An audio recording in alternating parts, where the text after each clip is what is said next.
So we've got a lot of ambient noise I'm used to. I know it's kind of an odd man out. Both of us are former soldiers. I like to use the big voice.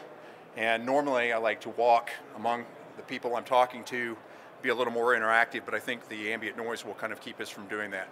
My name is Patrick Johnson. I am the Director for Workforce Innovation for the DoD CIO. And on behalf of Mr. Sherman and Mr. Gorak, he is our executive for the Deputy CIO for Research and Resources Analysis.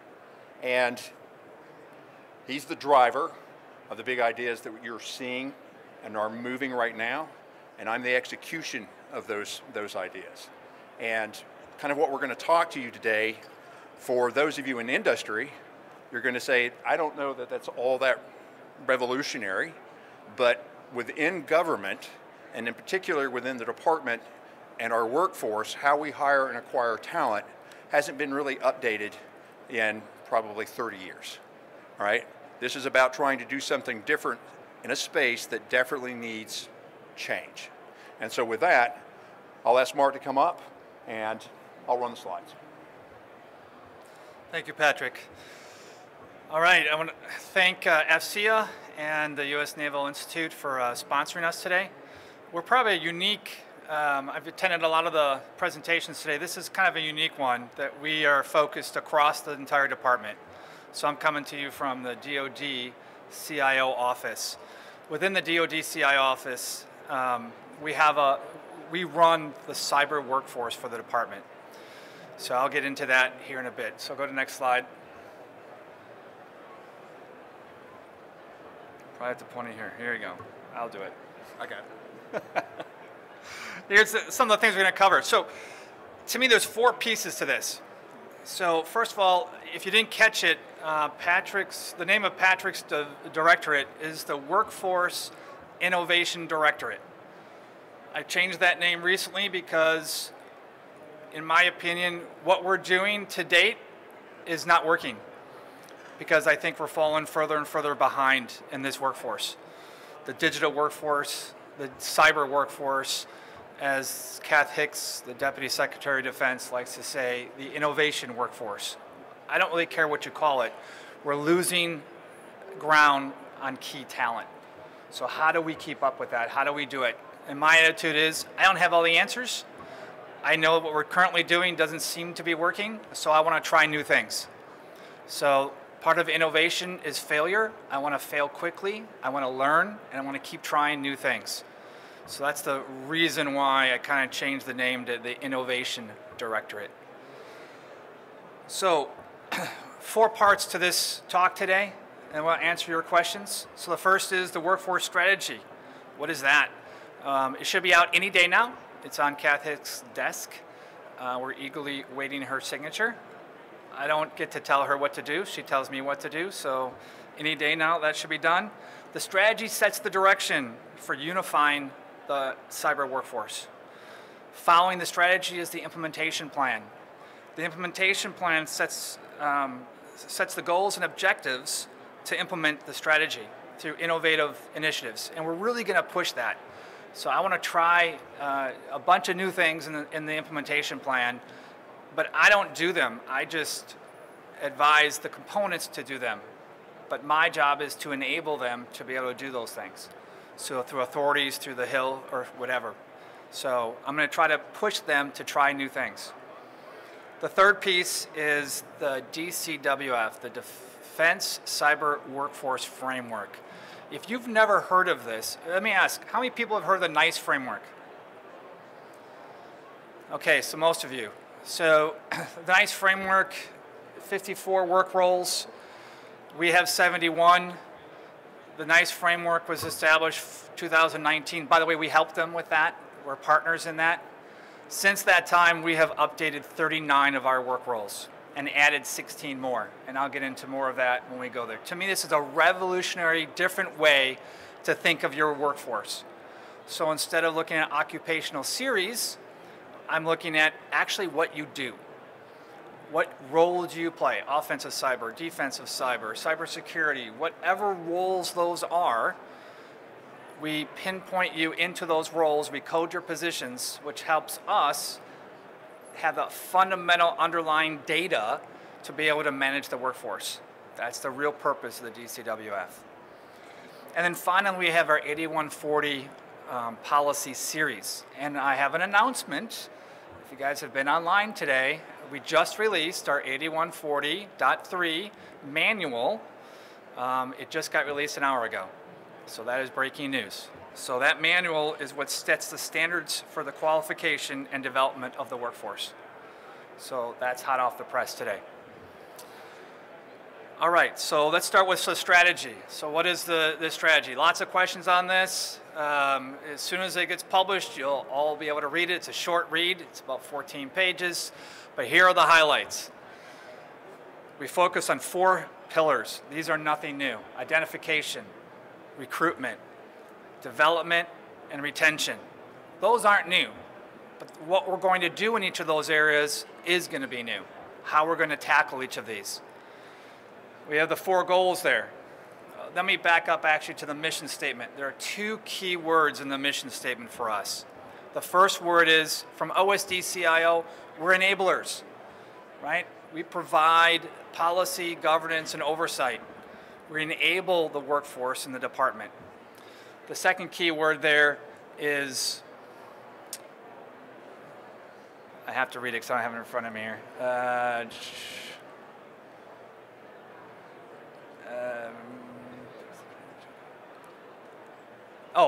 Agile and flexible. Okay, so I have tasked the team to be flexible, agile, and responsive to the workforce. That's one of the reasons why we come to conferences like this, is to get the components to tell us what's going on, what's working, what's not working, and what do we need to change. So I mentioned the DCWF. We've already changed 39 work roles. That's a response from the community of, you know, what are those definitions? What are those knowledge, skills, abilities, and tasks that enable that person to work in that area? So I want to be flexible and adaptive to the workforce. The goals. So those 4 goals there enable us. Then we will have tasks for each of those goals and initiatives, and that will all be in the implementation plan we'll follow. That is the real meat. The strategy is the overarching direction of where we're going, but the implementation plan will actually get us there. So that's what I want to cover in strategy. Okay, this cannot happen, right? Any personnel system like this can't happen without the fundamental bottom layer there. And that's what I call the data layer. By the way, I am a data scientist. So I was brought into this position specifically to focus on the data. So to date, right now, we have 157,000 coded positions.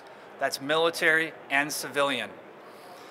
We're still, the component we're missing, besides updating those, is the contractor workforce. In total, we expect about 225,000 people in our cyber workforce. Think about that number for a second. That's bigger than any department's workforce. That's bigger than most federal organizations. And it's probably bigger than most companies. Okay, that's what we have to manage. So the KSATs that we establish, everything is based on the data. So how do we use this data to do each of these things? So the key is identification. If I don't know where my problems are, I don't know where to focus. I can't focus on the whole population. So I use the data in the DCWF to focus on our critically short areas, skill sets, right, based on mission. I don't want to incentivize 44,000 IT specialists.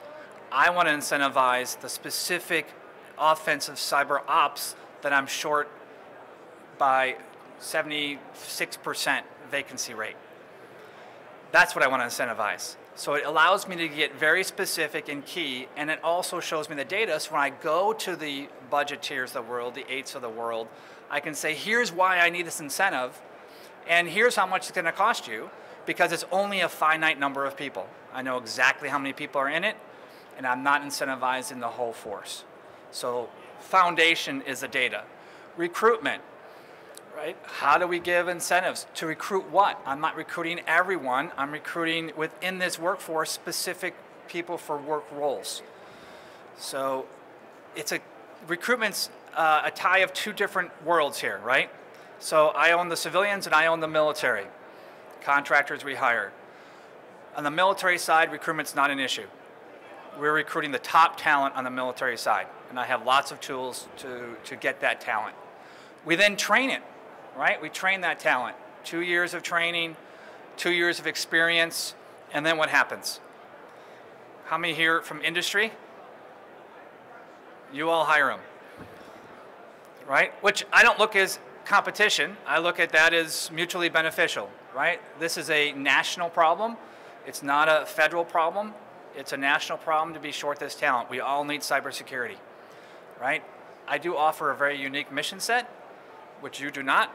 So I have some advantages on the mission, specifically offensive cyber operations. So that's what I will concentrate on and focus on, is our mission and be able to provide that. On our civilian side, we hire, and you have to be already qualified. So we're trying to change the way we do the recruitment for the civilians, in that I don't want all of our position descriptions to be 25 pages, require a PhD, and 10 years of experience in order to get hired. So you'll see in our 8140 policy series, we're changing the requirement for formal education and now adopting certifications and experience. So I want to go after the population out there that maybe doesn't have a bachelor's degree, but loves to make apps on the weekends. I want that population. So I'm looking at recruitment and looking at assessment-based hiring practices. So instead of coming in and asking a nerd, so to speak, or a data scientist or a cyber person a bunch of questions in an interview, I just want to give them a test. No nerd. We can't say that word apparently. I don't know. I'm one. I don't know. I want to give them a test. And if they pass the test, they're hired.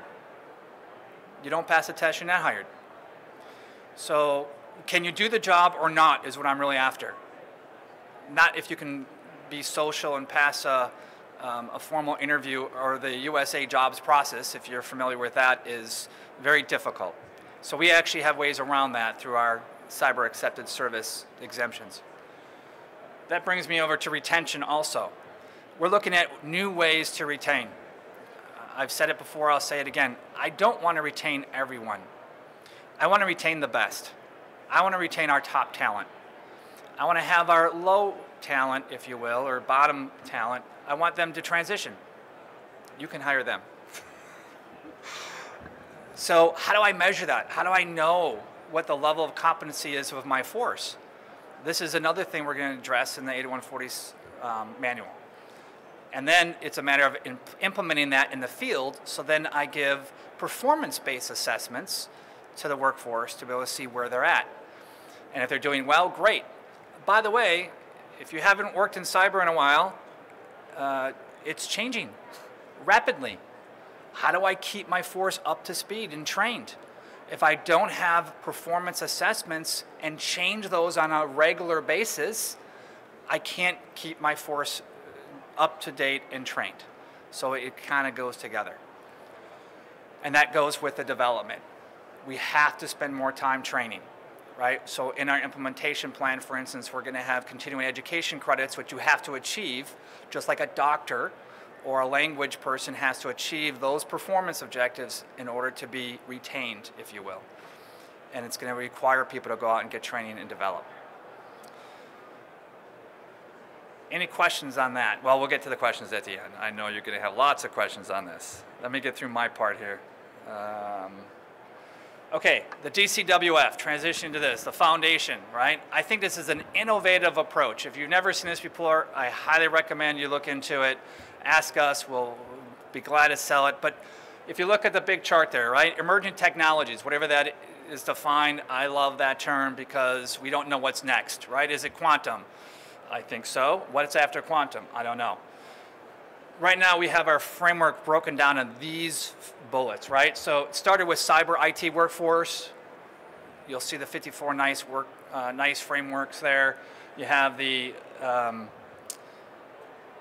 cyber effects, the intelligence workforce for the cyber piece there. And we've just recently added the data and AI workforce. We work with the CDAO, the Chief Digital and AI Office, to add those. And then to be flexible also, we just added software this last quarter. When we added those, it's about 19 additional work roles, we then changed 8 others to update. Data scientist was one of them, because when we added software, for instance, we saw that we needed some KSATs added to data scientists in order to encompass software. So I have tasked the team to be very agile and flexible with this methodology. So we have a governance board at the 4-star level that meets every quarter, and we bring these changes to them, and they approve it right there on the spot, and we put it out. So on a 90-day basis, we are updating our system. That's pretty quick in DoD. I don't know how quickly your companies or organizations do it, but very quick. Okay, I think for me, that's what I wanted to cover, and then I'll be looking forward to your questions, but in the meantime, I'll turn it to Patrick to cover more of the DCWF, and then some examples, and then the 8140 policy series. Patrick, over to you. Thank you, sir. So, I'll go back right there, what is really different here, and it's not really, and we say revolutionary for us, but if you look at the federal government traditionally and within DoD on the civilian workforce and even the military workforce, they have set series numbers aligned to a specific job. And for example, 2210, that's spread across the workforce in DoD. We have about 44,000 2210s. That's a lot of people in that occupational series, but it's not applied universally. So in the military, if I have an infantryman, I should be able to take that 11 Bravo and look at that infantryman, and an infantryman is an infantryman is an infantryman when they're coming out of basic. We wanted to kind of take that same concept and apply it to our cyber workforce, set the baseline standards and identify that workforce regardless, occupational series agnostic, and pin a rose on it. Well, that's gaining traction now. And this process works for any workforce. It's a very simple workforce, and we have to use something like this to overlay the federal occupational series that are tied into DoD. I can't replace those. I can't say we're just not going to play with OPM anymore. What we can do is improve upon and work within that system to identify it. And so the department has now looked at this and said there are other segments that we would like to do it, and it is to drive the data. Specifically for our civilian workforce, it is a black box when it comes to true data, numbers, and actionable data that you can use. Military workforce does a very good job. They have to man to end strength. It's mandated every year. So they're much tighter on looking at that workforce, ignoring their eaches. But on the civilian workforce, basically, we hire to vacancies. It goes vacant, it's time to hire. There's no succession planning. There are pockets of excellence, but by and large, it's not done with any specificity, and has left us, or about 5 years ago, in a place where we can identify things. Even now when we talk about AI and data, we don't have an AI occupational series. So Congress will come down and they'll say, hey, we want to put a law in place and say, OPM, you will create this. Well, I like to say they're 5 years from anything that looks like a solution.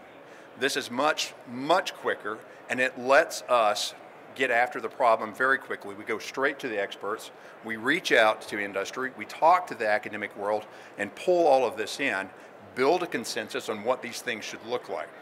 And the advantage, especially for our civilian workforce, is it lets us do strategic workforce planning, something we have not done.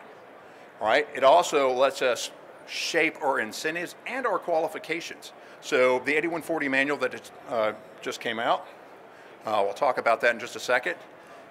We've built in flexibility because the CIO, I don't pay for Navy's workforce training. Navy does that. I want to provide to the Navy and to the Marine Corps maximum flexibility, right? Here's the standard. I will no longer require you to take just one certification. That's the only way you're going to qualify in this particular work role. Doesn't make any sense. And so we want to build a course catalog and capability so you have multiple options to qualify the workforce. And this speaks to trying to bring in different segments of the workforce, all right? Education is good. Education teaches you how to think. Certifications, training teaches you what to do. We have to have a combination of that. And this contributes to that, because now I can qualify the workforce through education, I can qualify the workforce through training, both civilian training and governmental training and military training.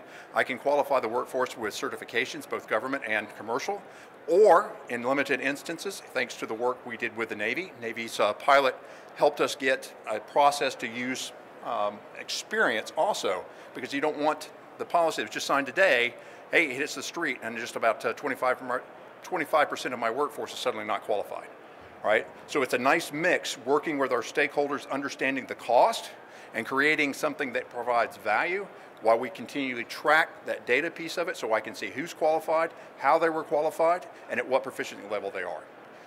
Now, this isn't going to happen overnight with the policy. If any of you have had a preview, and I'll say that for Mike Verheyer, you'll have basically 36 months when you look at it in totality. Different segments of the workforce are already qualified or qualified to a certain degree. This will give the department 36 months to get everybody online and under our standards. Starting here, this is kind of a breakdown, and how many people are aware or have seen the talk of a special salary rate? That's what OPM uses for 2210s. Actually, there was 3 occupational series they were looking at, but 2210s is the most numerous. Anybody heard about that, an increase? Right? So that's floating around. I've been asked about that numerous times. How does that impact some of the things we're doing? Well, if you're going to focus on 2210s and say, I'm going to incentivize them, I'm going to give them about, let's say, a 14% bump up across the board. Well, I can quickly do the math, and for the department, that's about $700 million. Not where I want to start. So if I'm looking at that and I have a high vacancy rate, I need to chisel that out. Once I pull that out from the 44,000, about 11,000, then where are those problem areas? Now, you have a company, the data is at your fingertips. Boom, you can see this, this, and this. But at DoD and the enterprise decision making, it's surprisingly siloed. So we've had to break those silos and reach into the services and unify that data. Because if I go in and look at a Navy system, their rates, and then compare that language to the MOSs over on the Army side, you can't mix that data. So figuring out a way to create an enterprise dashboard that can track metrics that all the services agree to, and then align it to make decisions. So in that, of that 11,000, basically had the team just run a quick run through. Let's look at how many of those are in what work roles, look at the top, what's driving that high vacancy rate, where it's at, and it really comes down to, instead of having to incentivize 44,000, I really need to only incentivize about 5,000. That is a cost savings. Otherwise, we're paying people who are going to stay anyhow. You don't want to do that. You don't do it in the commercial world. I know that for a fact. So we need to kind of follow suit. So it's revolutionary for us, but on the business world, it's like, well, it's good for you, all right? But it is really important, especially as we're coming into a period where we can expect some fiscal tightening by our government. We need to make the most out of every penny we have, and that's how we do that in shaping our workforce. This will give you an idea. We have a website, it's the Cyber Exchange. It's a DISA website, it's open to the public, public facing. Anybody can go out there, just type in DoD Cyber Exchange, follow the tabs to Cyber Workforce, and you can pull down a ton of information on kind of what we're doing. But this is to kind of give you a look of where we're going. And as we continue to look at other things like quantum, hypersonics, and reach across to our other PSAs, when we talk to R&E, what emerging technologies should we be focused on? How should we go about starting to identify that? And then who do we need to pull in to help us with that? That is where we're going next as we kind of build this out. Ultimately, this will probably transform into an umbrella. So you have the framework in itself, that's the process, and then we'll have functional communities with their work roles. We have a standard lexicon, and that will allow us to qualify multiples. So of all things, you could qualify your HR workforce, code and track it if that is what you wanted to do. Here's the qualification, and I could go on, we've talked about it quite a bit, but what is really key, and this is what we're leaning into, role-based, verification of knowledge, verification of capability. In an ideal world, I do my hiring and I do my certifications through a tool that lets you demonstrate your capability. I don't care what piece of paper you have. Show me you can do the job in a virtual environment. It should be as close to the real thing as possible. I know we have models of that, and we're looking at different things, but that is the end state. So we're driving, prove to me that you can do the job, and that opens the door for a lot more folks to come in. Second thing, when we talk about going out and identifying talent, in our strategy, we are starting to go shopping for talent in places that have not been visited, right? If everybody's shopping at the same place and the shelves are empty, quit going. Go someplace where the talent is. Go someplace where you haven't looked. And our work through the CAEs, senior military colleges, getting out into rural areas, underserved areas. I dislike that word, but it's a fact of life. There are areas that do not have access to tools and capability. Getting that out there, looking for the talent there, and then building programs, because we've talked about this, and everybody's heard the figure bantered about 700,000 jobs short in cybersecurity, right? Well, cybersecurity is only one wedge of that. In the cyber domain, much, much larger, much more integrated. But you're right, there are a lot of jobs going vacant. How do we do that? Well, you're not going to hire your way out of the problem. And this is where strategy and our efforts come in, using things like this to develop your own, grow your own, build your own bench. Industry has started doing it. Look at the internship programs, how they're going out to universities, how they're taking people in off the street. Early on, sometimes right out of high school, if you have a propensity, begin to build your own. There's a huge advantage when we look at what the military's done. When we take a young soldier, a young sailor, airman, Marine, bring them into the service, we indoctrinate them, and we have a very, very capable individual. Many go out, they don't stay, but you know what? Everyone that walks out the street, we want them to be an ambassador for their service. And it's the same thing on our civilian workforce. As we bring these people in, we do so with the expectation that you're probably not going to stay. But if I get 3, maybe 4 years out of you, I can encourage you, say, hey, I'm going to take a job in industry. Great, what are you going to do? Can we keep in touch? Perhaps build an alumni association, because I want you to be able to come back.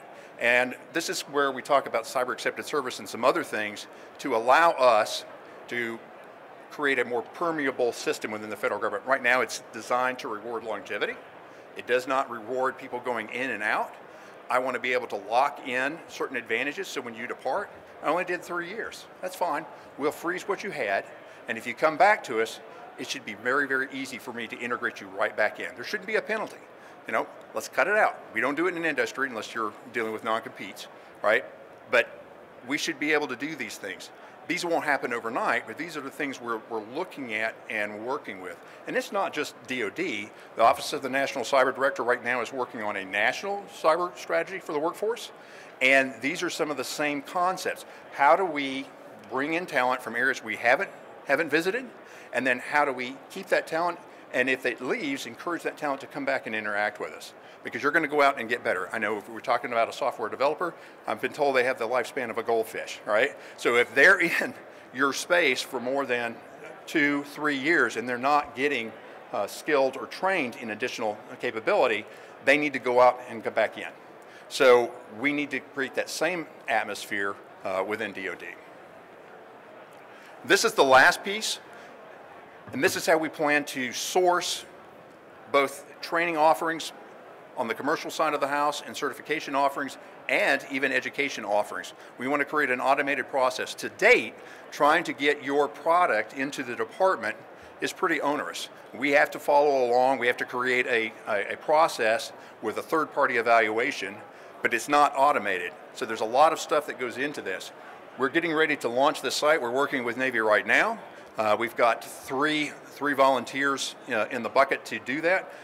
By the end of this month, we will have basically basic capability of the system. We'll get to see what it does. We'll use these providers to kind of go through, find the kinks, and then I want to turn this on as quickly as possible. Now that the manual's out there and we have to qualify the workforce, I want as many options and ways to qualify that workforce as humanly possible. And this system is what we'll do.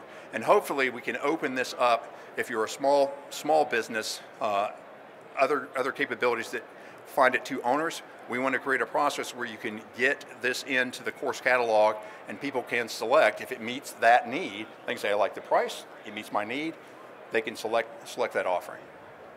And with that, I'll stop and entertain any questions you have, except for Mike. He didn't get to ask questions. Mike in the center, or you can use the big voice. You're first. Thanks.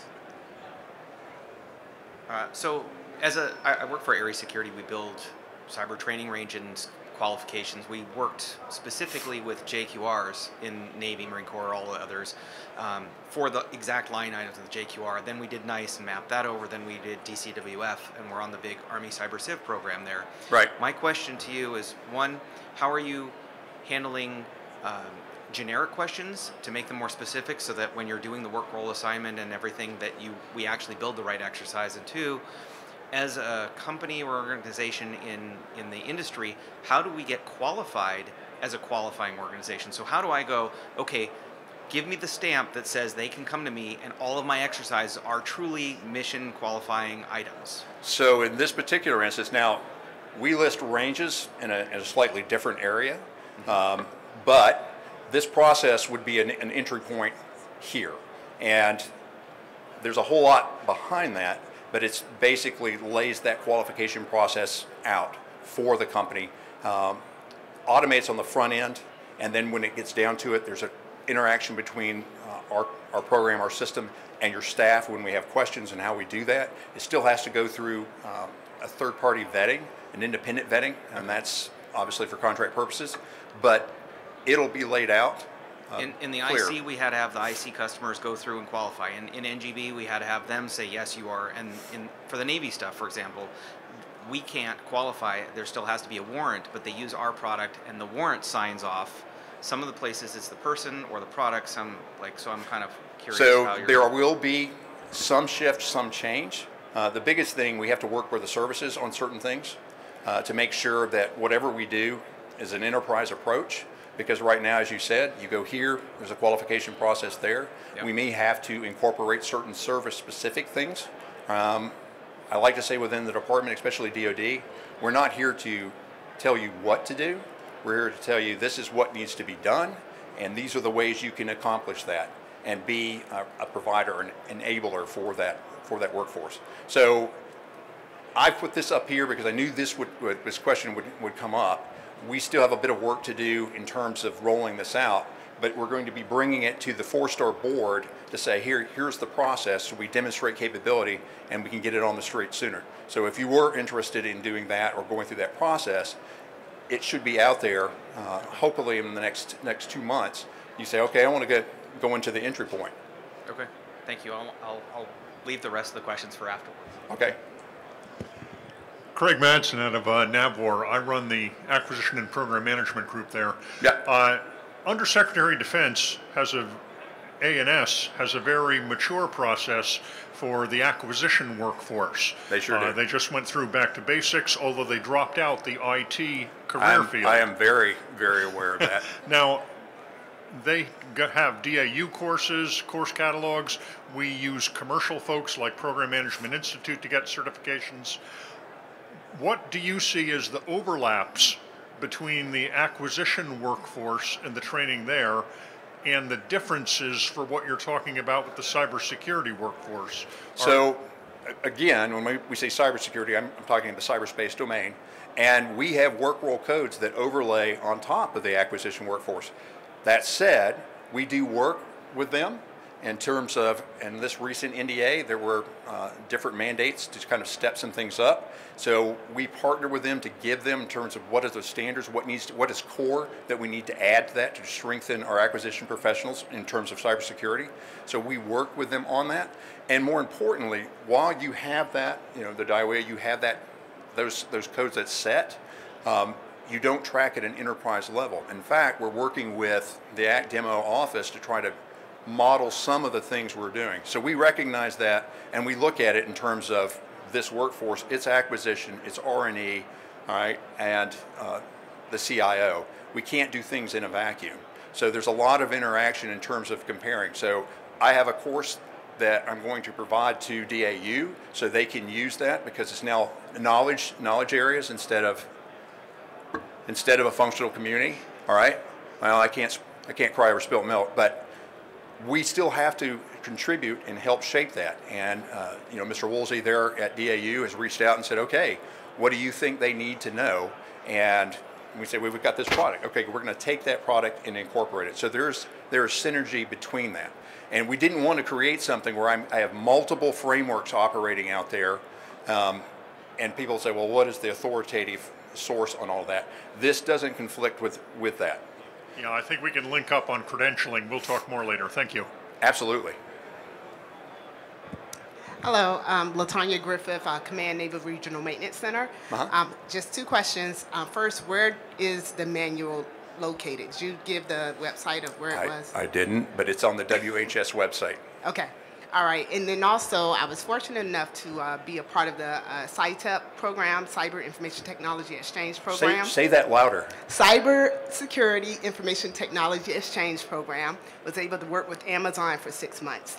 And that's the only program that I know of that has that exchange with industry and government. Are you all looking at more programs like that so we can take advantage of it and do all those things? Yes, I am. Matter of fact, I'm looking to bring an industry partner to sit in our office. Here's the challenge, all right?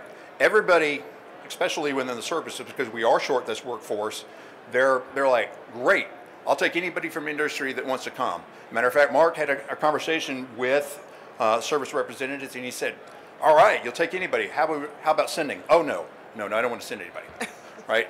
This only works if we send people like you out, learn, and come back and employ what you use. You've got to be willing to get your workforce out there. It's professional development, it's career growth. It is a win-win. And we have to kind of lift our eyes off of the day-to-day and be willing to suck up a little pain to get a better product, right? Short-term pain, long-term gain. And that is a very difficult message to get across to leadership and middle management. Yeah, let me address that also. So everything that we're doing, which that's our program, by the way. Okay. So we have several. We have with industry. We also have within the federal government. But one of the things I'm looking at for each of these programs is this is supposed to increase retention. Right. So if I'm doing this program and everybody I send to industry for 6 months or a year is gone in 2 years because then they go work for that, that's not a retention program. Okay, that might be a development program, which is still okay, but it's no longer a retention program. So we're trying to apply metrics to all of these to actually measure and then track you through time to see if did you get promoted coming back from that. That would be a good thing within the federal government. Yes. Right? Did you stay with your organization? Did you bring value back? And how do we measure that and track that? Again, I'm all focused on the data here.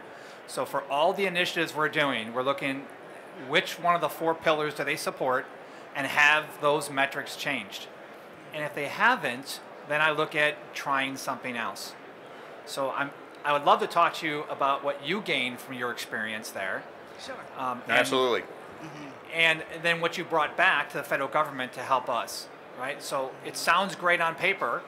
I can tell you, me as a high level looking at it, it's not exceeding within the department. So, and it's not scaling, right? It's a handful. I need it to be thousands. Right. So one of the things we're trying to do in the implementation plan is actually quota that every component has to send so many people on exchange programs. So it's no longer optional. Right. I'm now telling you to do that. Well, if I tell somebody to do that, I then have to provide incentives for them to do that. So do I then pay for a term or a temp to come in and replace you while you're gone, for instance, so they're not losing the manpower? By the way, that's a challenge too, because I can't find the manpower to begin with. Right. So those are all the challenges that we have to work through. But again, I'm open to those kinds of things. But at the end of the day, does it help the department? Does it help the federal government? Does it help the cyber shortage or not? And those are the decisions that we'll be making. Okay. So I'd just like to add too that Navy has been one of our strongest users of the CITEP program, and you have the most participation. So if we could take you around to all the other services and extol the benefits of that, we will. You come see me afterward, I'll give you some information. Yes, sir. Thank you. Okay? Good afternoon, thanks. I'm Bruce Hidaka Gordon, 3rd Network Battalion, Marine Corps in Okinawa, Japan. So thank you for all your help as we were moving towards CES. We had a 100% conversion rate for Japan and Iwakuni employees, which is a great news story. But unfortunately now, as we're looking at succession planning and trying to replenish the workforce that has to rotate, we're finding some troubling issues. One of the direct question is, with the 5-year rule being part of implementation in DoD CES, for an accepted service position, that seemed a little bit odd at first, although we understand the goodness of the 5-year rule from a professional development perspective. But now we're noticing that we can't really attract that top-tier talent that we want to in a program like this to live in places like Okinawa or Iwakuni. And if is anybody doubting that, we have a lot of openings, please do see me and we'll hire you. But it really is a challenge. So is there any consideration from the DoD level to look at disassociating the 5-year rule and joining like the attorneys that do not have to deal with that, so we can do succession planning in a strategic way to bring that talent overseas and then return them back? So we did look at that, and we're a funny animal on something. Traditionally, you don't think of workforce and our mission, what we're doing, outside of P&R. So we constantly have to turn to P&R. So we looked at it, we looked at the policies, and it's really what I call the commanders in the AOR kind of driving that. So the commander for Japan and that area kind of sets that tone. Could we? We could look at that. I know you're also experiencing some difficulties when it comes to healthcare and some other things, yes. So that compounds your challenges, and it would make it really hard. Right now, I think it would be super challenging. You can talk. You've got my contact information, Bruce. Yeah, thanks. Your team's been in touch with us, very helpful. You could basically, if you can put some data together, sure, we can have that discussion. All right, I can't guarantee you anything, but we can go straight to P&R and say, hey, here's a segment of the workforce, here's the attrition, their inability to replenish, with the added challenges of getting medical care, because they're taking their sweet time and sorting that out. You know, what can we do to help this workforce? And that's really what we want to become, that advocate providing those tools to assist you to get the mission done. Thank you very much. Join 3NB at usmc.mil. Hi, my name is Barbara Sigsworth. I'm a branch head with cybersecurity and enterprise A&A. One of the problems we're having, and a question I get from a lot of my folks, is what is the roadmap to advancement? And if I'm switching from this direction of skill set to cybersecurity to this one, what do I need to do to get there? And it's not very clear. It is not very clear. So what we have developed and are continuing, and this is going to come to fruition, career pathing, all right?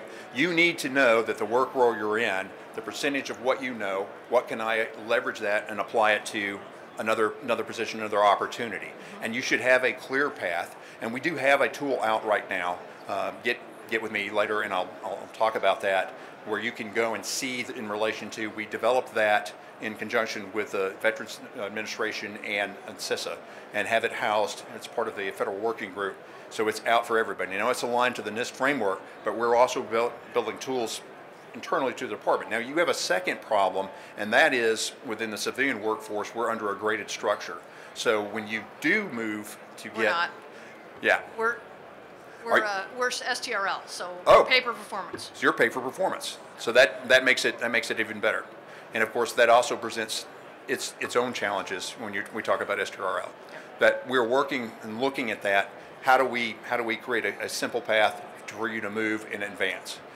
Part of the challenge is, even in the STRLs, each STRL is an own island nation floating out there. It really is. They manage their system. They're under a similar authority in a similar way. So it's, how do we kind of unify this in a way that doesn't take away from the good things you like and have, and enhance what you have and shore up those areas where you have gaps? Thank you. So let me just address that also. So when we say talent management, this is one of the key aspects that no one likes to address.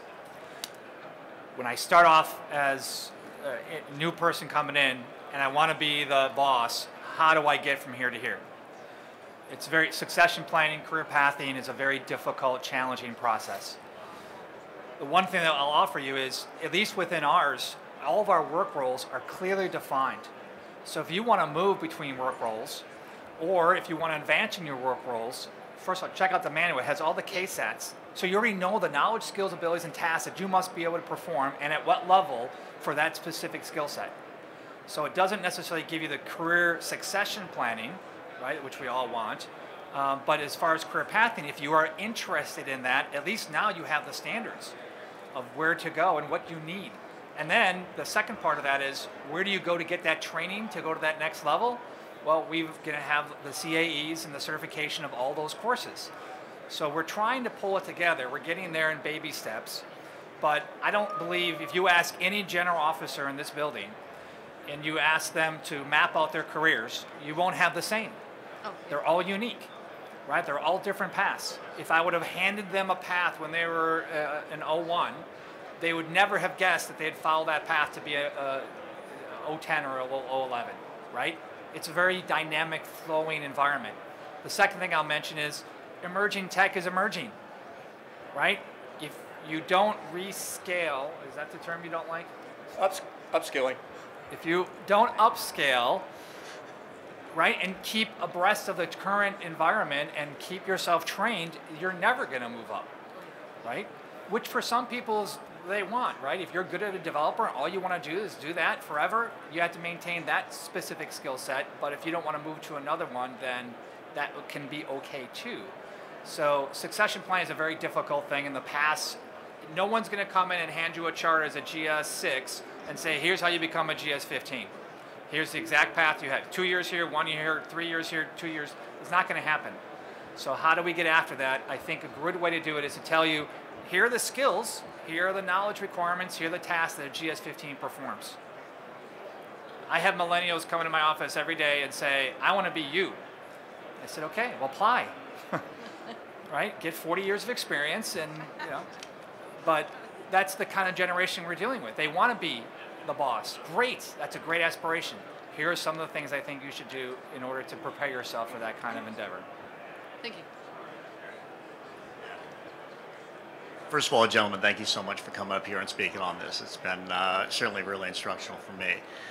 John Dienhoffen, I'm the founder of Deeds Enterprises. Absolutely passionate about getting more veterans into the cyber fight. And so that's something that's truly driving me right now. And that might answer my questions here, but right now the guidance that I've been giving people is, hey, EC Council, Certified Ethical Hacker. Of course, that's 125 multiple choice questions, and they've recently added the Certified Ethical Hacker Practical/Master, which gives you 20 problems over a 6-hour period. Am I setting people in the right direction, or do you recommend me kind of change course and speed here in terms of how we prepare them to actually get into the cyber fight?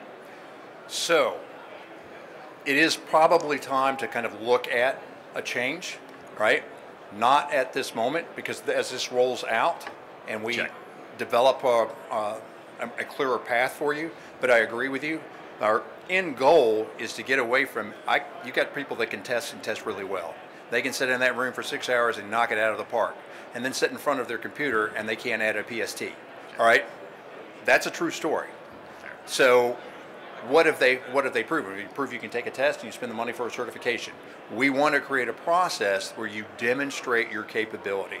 That should be the entry point of that. Until we get that way, right, it's about the certifications where you're directing. I want you to be able to go out and you can look, because it is public facing, and say, okay, for these work roles, these are the courses that DoD says meet the requirement, and that's what we want to give you. So right now, we've got courses in there, but the cupboard isn't near full enough to say we have got a full set in the cupboard. If you've got a work role and there's only 1 or 2 certifications that you can use for that, that's not our objective. And so I think that will address your question, and you'll see over the next 12 months this mature, so you can go there and you can sit there. And that's why we make it public facing, because it's not just a DoD problem, it's a national problem. So if you like our standards and you want to use it, I'm not telling you have to. You can look at what we're doing and you can transparent see it. So I just want to say thank you for what you're doing, because I think it's very critical and important. The second thing I want to say is we're looking for everybody, right? The whole spectrum. I mean, one of the things I'd love to be able to do is on diversity, equity, inclusion, and accessibility, the accessibility piece. most people don't talk about it, but if you're on the spectrum, guess what? You'd probably be a darn good cybersecurity analyst, right? You want to focus? Will you do well in an interview? No, you will not. You won't. And therefore, we don't really hire that type of population. But we should. So I'm looking at ways, how do I get around the current hiring process so I can go after that population who can actually do the job but won't talk to the person next to them. I'm okay with that, right? I want you to be able to perform and do the job. And I think we really have to look at those types of populations, not the traditional hiring methods that we have today. So certifications help. That's a step, right? Experience helps. We'd like to do mentorship programs. We'd like to do travel-alongs. We want to really increase our interns and our developmental positions because that's how you really learn and then you gain that experience. So those are the kind of programs I think we're pushing in the implementation plan to try it. And you look at your government agencies and you look at your workforce, what percentage of your workforce is dedicated to internships or just developmental positions, entry-level positions? And most of that workforce, it's not. You have very few entry points into the federal government. Everyone is at full performance. And your efforts and the efforts of others, we have to increase that throughput and we have to say, I'm willing to take and train these people and grow my own. That takes time, but again, short-term pain, long-term gain. Thank you again, gentlemen. Okay. Good afternoon, gentlemen. Sam DeVito here, FRC Southwest ISSO. It's kind of funny sitting and listening to you guys talking about everything because every single tag you're listing off, accessibility, college kids coming out, people in low-income areas, checks every box for me. Came right out of college, 23 years old, standing here as a ISSO working for the Navy right here in San Diego. But had some more objective questions. More objective questions. He's reading. Sorry, college kid. Does the DCWF plan to maybe phase out or integrate into the current CSWF requirements and framework? So if you're looking at, I'm not going to phase that out. So for example, we're exchanging information. Let's go to the Cyber Mission Force. If we look at how they're set up, so the JQRs, we talked about that earlier. When we first created it, we took the JQRs and basically a nice framework and then overlaid that and incorporated. Now there's been multiple changes along the way and our operation force has made those changes. We've gotten out of sync. So what are we doing? We're going back to the operation force so we are completely aligned with Cyber Command. They're the OPR. I'm not going to tell them how to do that work. And it's similar there. We can look at those work roles and say, can we sync that? Do we need to phase that? How do we want to go about doing that? Of course. Okay. And I will say there is a challenge. So I lead a team of 6. And think about that and the scope and scale of the workforce. We do have contractor support, but ultimately much of what we do requires manpower. So when we take time, it's an intensive process, and when you engage that for 3 to 6 months, you're occupying 3 or 4, about half of my team, to kind of make those adjustments and then push out and publish. Okay. And I was also noticing that you mentioned the 8570 on the previous slide. Is there, and you do mention, of course, adapting to it. Are there any plans for, like, with the specific codes to apply specific certifications for each of those codes? Is that kind of how the rollout is planned to go? Yes. Okay. And some of that work has already been done. You'll get an opportunity. We're going to do basically a big ad push. And to get that information out, we want to come out to the various service locations and work with our partners to get the message out to that workforce, right? That it doesn't remain a black box. And you can crack the manual open, you can look at the training matrices, go out to the cyber exchange, and you'll see what I'm talking about. And you'll also see there's a lot more work that has to be done. Absolutely, yeah. And because everybody has a, specific rule set, mindset, and just play set that they got to follow, it's not a one-size-fits-all, kind of like how the 8570's been these past few years. And that's one of the big concerns. That is exactly why we changed it. Exactly why we changed it. Okay. Regarding not so much retention, but more as incentivizing people coming on, people like me, for instance, have you guys considered investing, like personally for me, I came on through an NSA program, the DoD Cybersecurity Scholarship Program, and that's mine. Nice. Thank you. I appreciate it. You guys are selling our case here. This is great. Sorry. But Are you guys looking into investing into more initiatives like that?